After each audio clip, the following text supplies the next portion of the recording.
Welcome to A1 TV Telugu news. నేను భువన. Details చూద్దాం. పార్వతీపురం మన్యం జిల్లా కొమరాడ మండలంలో కొత్తవలస సమీపంలో మామిడి జీడి తోటలను సిపిఎం పార్టీ కొమరాడ మండల కన్వీనర్ కొల్లి సాంబమూర్తి పరిశీలించారు. డబుల్ ఇంజన్ సర్కార్ పరిపాలనలో జీడి మామిడి తోట రైతులకు భరోసా లేదా అని ప్రశ్నించారు.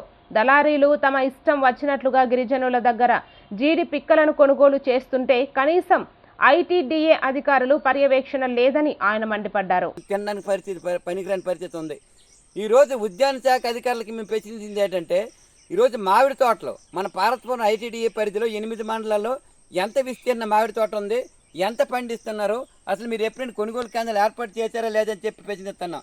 కేవలం ఉద్యాన శాఖ అధికారులు పర్యవేక్షణ లేదు, ఎరువులు లేవు, విత్తనాలు లేవు, ఏంటంటే గవర్నమెంట్ ఇవ్వలేదని చెప్పి ఈరోజు ఏసీలో కూకొని స్థలాలు కూడా ఇవ్వని పరిస్థితులు. ఈరోజు మామిడి తోట రైతులందరూ కూడా దివాలా తీసి రోజులు ఆత్మహత్య చేసుకునే పరిస్థితి ఉంది. 150 అన్నది 140, ఇప్పుడు 140 అంటారు. ఏమైనా సావుకులందరూ ఒకటి అయిపోయినాయి, ఇంతే రేటు ఉంది అంటారు. మరి ఎవరు నిర్ణయిస్తారు ఈ రేటు, ఎవరు నిర్ణయిస్తారో తెలియని పరిస్థితి ఉంది. ఇంత జరుగుతుంటే కనీసం అధికారులు వ్యాపారస్తులపైన పర్యవేక్షణ లేదు, గిరిజనులు పండించిన గిట్టుబాటు కొనుగోలు చేయని పరిస్థితిలో ఈరోజు గిరిజనులు చాలా ఇబ్బంది పడుతున్నారు. ఇది చాలా దారుణం. ఎప్పుడైనా ఏ గ్రామానికి వెళ్ళారా మీరు? ఏం మామిడికాయలు రైతుల పరిస్థితి ఏమిటి అంటే, వాళ్ళు నచ్చిని తెంపిని కుళ్ళిపోయినవని జల్లిచి మంచివని తినుకొని ఉండండి, మరి అమ్మకండి, మీరు అప్పులు పోలవాలనే పరిస్థితిలో ఉన్నారా అని చెప్పి సందర్భంగా ప్రశ్నిస్తాను.